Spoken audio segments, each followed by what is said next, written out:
Hey there, Reconciled Church. Pastor Kevin, back with another in our series from the cutting room floor, where basically I take material that didn't get used in the sermon on Sunday, usually because just for the sake of time, and try to give you kind of like the extras of it.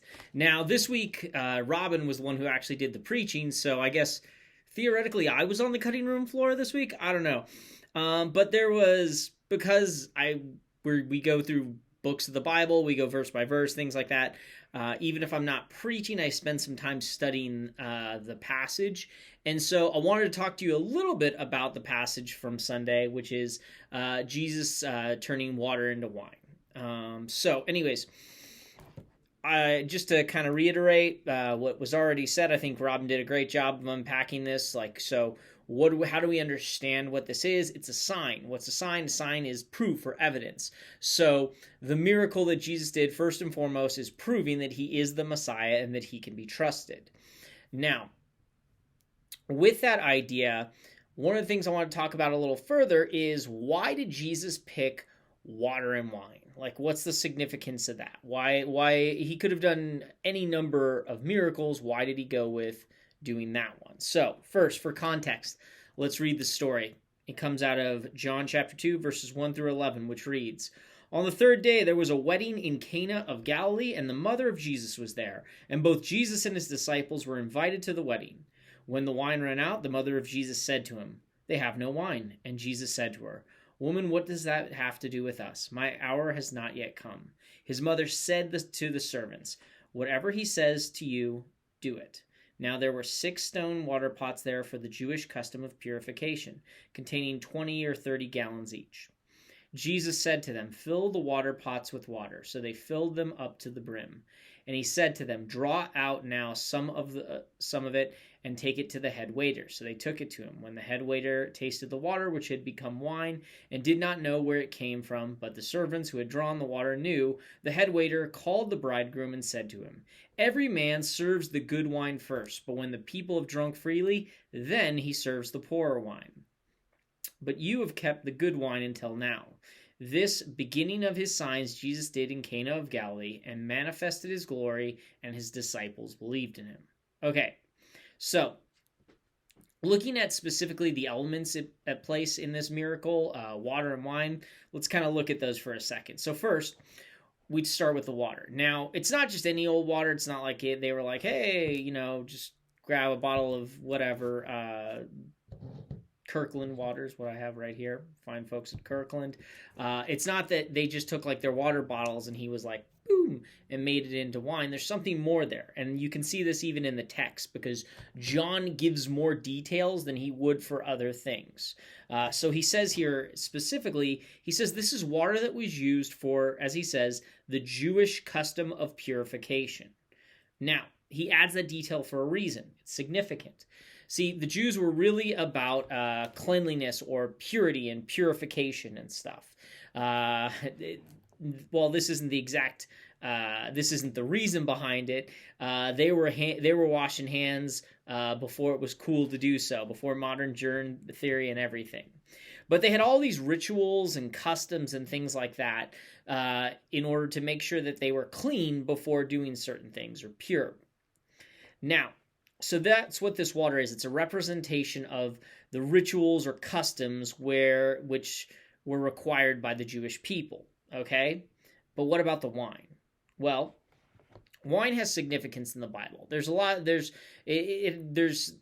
is used as a symbol and has multiple uses that we find in the scripture.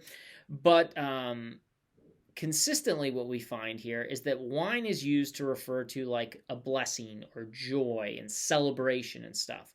When people break out the wine, it's a sign that it's a party. So let me give you a couple passages that refer to this. Ecclesiastes 9, verses 7 through 9 says, "Go, eat your bread with joy, and drink your wine with a merry heart, for God has already approved of what you do. Let your garments be always white, let not oil be lacking on your head." So, what is it?